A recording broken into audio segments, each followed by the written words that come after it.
can say it, but I'm actually a DA too. And you're a DA. Yeah. It takes me a while to be transparent when it comes to my career because when I initially meet. Hey guys, and welcome to Little Black Book. You know what time it is. We're talking to you guys about Ready to Love. We're dealing with Amber and Kris. Yes, I love the two of them. Chocolate melanated double act. Love them, love them, love them. Guys, if you want to hear more about something, reviews like I'm doing right now, make sure you like it, you share, you subscribe to this channel, and as well, click on the bell button for notification of uploads. And for those of you who are returnees, you already know what it is, baby. You got the minerals. You got the mineral. Yes. All right, listen, let's get into the particular video. Let's deal with Ready to Love Kris and deal also with Amber. Yes. Red, amber, green, lights, go. Stay hydrated. Listen, I really love watching Amber and watching also Kris because I really think they're actually a really cute couple so far, right? We haven't gone into any depth. We haven't gone into any, crevices at the moment. We're just dealing with light surface talk. But the mere fact that Amber felt comfortable enough to express that she actually was a DA, a district attorney, I'm assuming, to Kris, really told me that she found some level of comfort in his presence. And it's not easy to find that level of comfort with people, especially when you know that you feel like men will judge you for that. Now, I think that comes with the fact that she knew that Kris is a person who doesn't mind a woman being more alpha. And I think that also comes with the fact that Kris also, too, doesn't mind her leading as much as well and won't care about the finances. Because earlier on in the episodes beforehand, we heard her saying, I'm not fussed I don't need someone to be paying all my bills. I'm happy to contribute. I'm happy to pay for some. So she's good with that already. She just needs a level of support, which is what she's asking for, right? As a person who earns the amount of money she does, and I'm guessing the job that she does that's so stressful emotionally, what she wants from a partner is support. And this is why I said there's somebody for everybody. Stay hydrated. There's somebody for everybody. So look, what's really killer about the situation as well is the fact that when we look at their kind of relationship as well, we heard Kris earlier on says, well, he wants to peel back the layers, get to know her, get to know a bit more and in depth and stuff. And what's really interesting is that they had a really good conversation. They had a conversation about their childhoods in a sense, right? And I thought it was really good because I think they got a little bit deeper. They expressed a little bit of their sentiments and their thoughts around their families. She mentioned about, being adopted, and that does something to you. I mean, being adopted is never easy. And it's something that, I think they can explore later on in their relationship. But I love the fact that she was, again, confident enough and felt safe enough to express that. You have to be in a place of complete trust to be able to do this. You can't just do this. Like, you have to feel a level of comfort with that person, a bit like how Kyra and Jason were. And Jason felt a level of comfort from Kyra simply because of her body language. And in this case, I think because of their mindsets, what they've experienced, what they see, how they move, she felt a level of comfort from him as well. Let's hear a little bit. Then I have a biological sister that I just reunited with. We were separated when I was 5 and she was 7. Shut up. Yeah, isn't it crazy?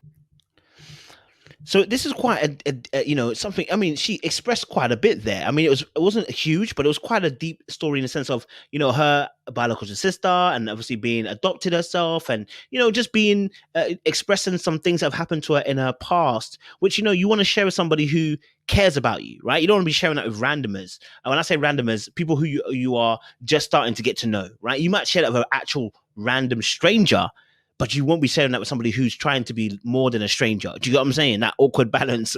It's easier sometimes to talk to a stranger. So, the fact that she shared that piece of information with Kris again shows that they have some level of vulnerability and openness between themselves. I mean, she shared it with us, the camera, as well. So she's comfortable enough to share it now with the world. But obviously, she had a level of comfort with Kris to be able to share that information. Again, it's a good indication that these two are getting along. It's a good sign as well that there's some emotional care there as well. And that she trusts that the information will be held accordingly and the information will be dealt with accordingly as well. And that's very, very important. You don't just trust anybody. You don't just trust anybody. You don't just put. We spoke about this last week with Jason and Kara. I spoke about the 6 steps of trust, and I said, like, you really want to be looking at reciprocity. Oh my god, reciprocity. Oh my days, they're gonna kill me in the comments again. Listen, I don't want you coming after me. Okay, the word is not balancing for me. Okay, let me live. Okay, reciprocity. Oh my god, reciprocity. Reciprocity. Do you know what? You know what word I'm talking about, Kaz. You know what word I'm talking about. I'm not trying to go any further. Yeah, we need to see that. Okay, equity. We need to see, some level of consistency in a person's behavior as well. So I don't know if it's a little bit too soon. I love the fact that they've got to that stage, but again, as I always say, guys, like, it depends how deep the information is for you. Do you want to share that with somebody else? You've got to make your mind up in that regard as well. And you've got to be able to assess whether that person's worth sharing some level. There are levels to the intimacy of your information. What's interesting is that there's something that happened here. So I'm not saying necessarily it's bad. I kind of have a kind of similar on that. So my daddy got 11 kids by 9 women. Really?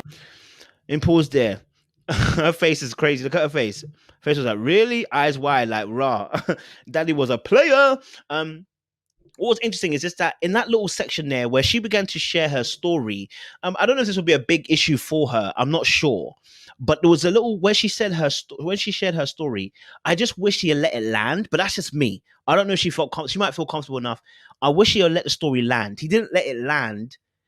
It was landing, and then he jumped in with, I also too have experienced that. So he didn't wait for the landing. Sometimes we get excited by having similar stories as someone else that we can bond over.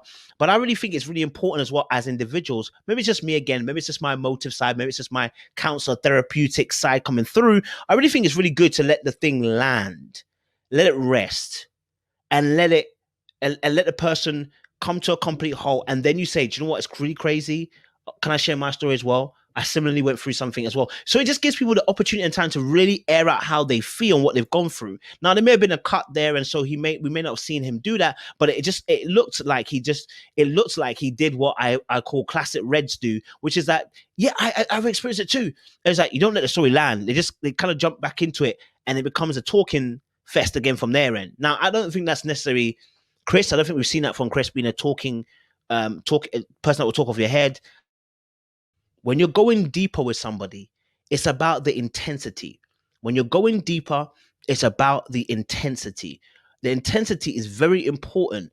And as you spend more time deeping their story, taking in their story, just really focusing your energy on active listening onto that person's story, you begin to build this narrative up to a crescendo where you are just enamored and engrossed with their tale, and it shows them a level of care, love, and affection. But this is not everybody. Some people can't deal with it. Some people don't actually want you to be that engrossed.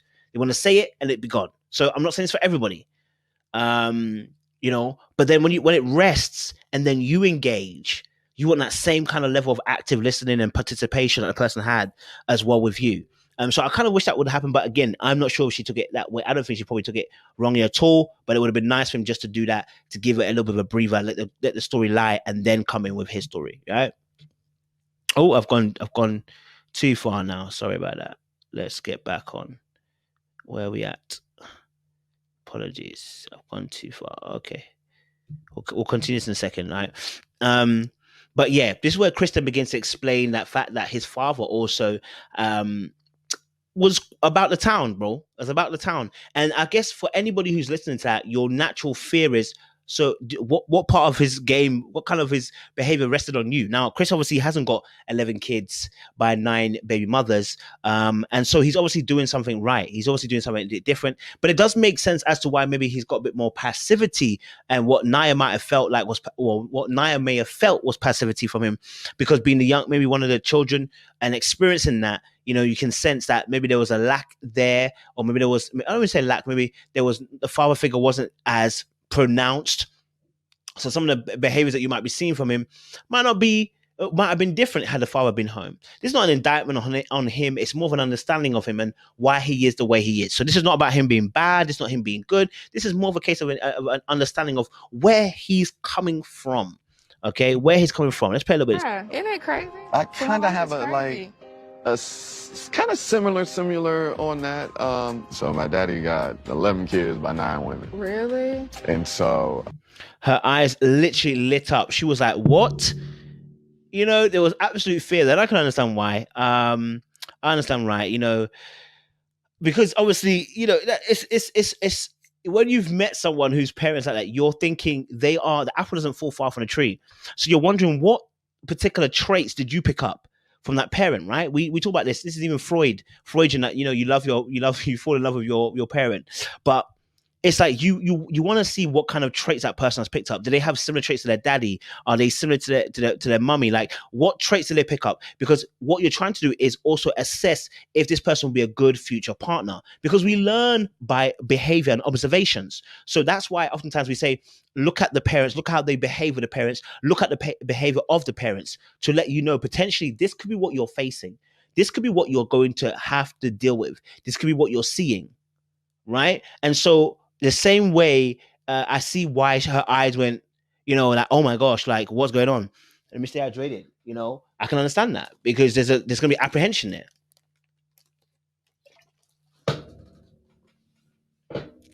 There is going to be some apprehension there, right? Let's play a little bit more. I remember when I turned 30, that family, they were having a family reunion. And I told my brother, I was like, yo, I'm going to come up so I can meet my other siblings who I haven't met. I'm the And actually, saying that as well, it looks like even you know, as well, that. So I went back. I want to go back to my previous comment, because she's about to do something which is really interesting. Sorry, I've just hit my microphone. In my previous comment, I was making a comment that, oh, you know, Kris, I wish he let it land. But it's really interesting because he tells a story, and he's telling a story about how he went to meet the family. The story hasn't rested, but then Amber chimes in. Let's look at this. only one biological and everything that's like Doing something. graduated, like, went to law school. I got a whole damn attorney on my. And so maybe, do you know what? That can work for them. So my earlier comments about, oh, I wish it let it land, maybe it doesn't work for them, because maybe for them to the key to their ingredients of a chemistry is the fact that they can bounce off one another so easily, and none of them are offended. That could also be a great way to work as well. It doesn't have to be my way that I mentioned. So maybe they have a really good way of just kind of like bouncing off one another. When you find you have that natural chemistry, this takes natural chemistry. This is not something you learn. This is something that you two are just on the same wavelength, where you just naturally connect and collide. Like, you can talk back and forth without no feeling of ill. It's like, oh, I talk for 2 minutes. And then you talk for 1 minute. I might talk for 1 minute after, you might talk for 5. And there's no one feeling any way, because there's just the connection is just so. But a lot of us don't have that. But when you meet it, you know it. And maybe that's what Kris and Amber have got. It's a bounce of one another. You know, they can do that and really just chat really easily. So maybe that's something that they've got themselves. And, you know, that's something that they will use to their advantage as well. So it doesn't have to be my way that I spoke about letting things rest. That's probably more therapeutic in a sense, but you know, that can also work when you got good chemistry as well. Successful and you're busy and all of that. Those men, they're just not ready for you. For me to be the first person that she opened up and told that to, I felt special. I'm not here to. And again, I love this part, because obviously this was just after Amber actually explained that, you know what, she doesn't tell men about her job. And I thought that was quite sad. In the same run, I also understood it. We've done videos on this already about how men perceive women in powerful positions. But, you know, I thought it was quite sad, because she had to try and hide that in order to make herself more desirable and more feasible. And I was like, oh, I felt really bad, because I was like, you know, it's sad, because obviously you've got yourself to an absolute place where, you know, you're killing it, you're up in the echelon, you're breaking boundaries, you're breaking records, you are, you know, probably, you know, trailblazing in your particular department. And yet when it comes to relationships, that title means nothing. Like, if anything, it does mean something. It's just not always great. And so the fact she had to hide it, I was a little bit sad about it. I was like, wow, like, it's a bit sad that she has to hide that, you know, just to make sure that she's desirable by certain men. And I thought, I mean, it's a price you have to pay, but I thought to myself, it's still a bit sad that she had to do that. And it's peak that she had to go through that, you know. But what I love is that, you know, with Kris, he's going to be here for companionship. He's here for the care. He's here for the love. He's here for the appreciation. Wants to be able to take care of her. He wants to be able to take care of her emotionally. So he's not beefing her being a DA. He's not beefing her having a big job. He, like he just said a minute ago, don't worry about them guys. Okay, they weren't ready for you, right? And so it's funny how last season I'll fill in the gaps is problematic. This season, you know, I'm here to support you. It's working. And this is why I said, when you swim in different ponds, when you swim in different waters, you will find that you will operate differently than you do in other ponds. Like you operate differently, and the different ponds are the different social environments that you find yourself in. Some of it's church, some of it's work, some of it is your sports club, some of it is out socially. You know, some of it is in family. You have different dynamics of social upbringing and how you move, and so that's what I'm saying. Like, yo, like depending on what pond you're in. You know, so sometimes you might have to switch ponds in order to be the bigger fish to draw in the gal or to grow in the guy. You know what I'm saying? Or certain ponds are just not right for you. You're too big for the pond. You need to go to another pond so you can choose the right type of fish to catch. You know what I'm saying? Like, so it really just depends sometimes on your environment and who you're around that can contribute towards, you know, some of the mindsets that we hold and some of the thoughts that we carry as well, and some of the experiences we're going to experience. You feel me? Yeah. What I do love about Amber and Kris again is that they've got really nice, cute, you know, kind of cute kind of connection. It's really, really cute. I love the fact that, you know, he gassed her up in the ring, and, you know, she was throwing jabs and punches in a fight for my love. Hey man, what are you talking about? Ooh, nah, bitch. Okay, I found that so cute, like to see them two, you know, sparring. She's punching the pads, you know, enjoying herself, and she has good things to say about him. Like, she always says she wants to be focused on him, and actually, she said obviously she didn't want to have no group date earlier on because she wanted to be focused on the individual person. And you know, men can't multitask, right? But I love the fact that they have this good vibe and jive. You see that, and even at the very end when they hugged as well, you know. It was a tight hug again that told me that, okay, cool, these are really feeling each other. You know what I'm saying? Like they feeling each other. Like, do you know what I mean? Like, they wanted to hug properly. Let me get a little clip of what they were doing, man. Here. I had fun. I did too. So they're definitely having fun, you know, and that's a good thing from the very start and the very beginning. We want to have fun, want to get to know each other, want to enjoy, we want to just feel free. You feel me? And that's important.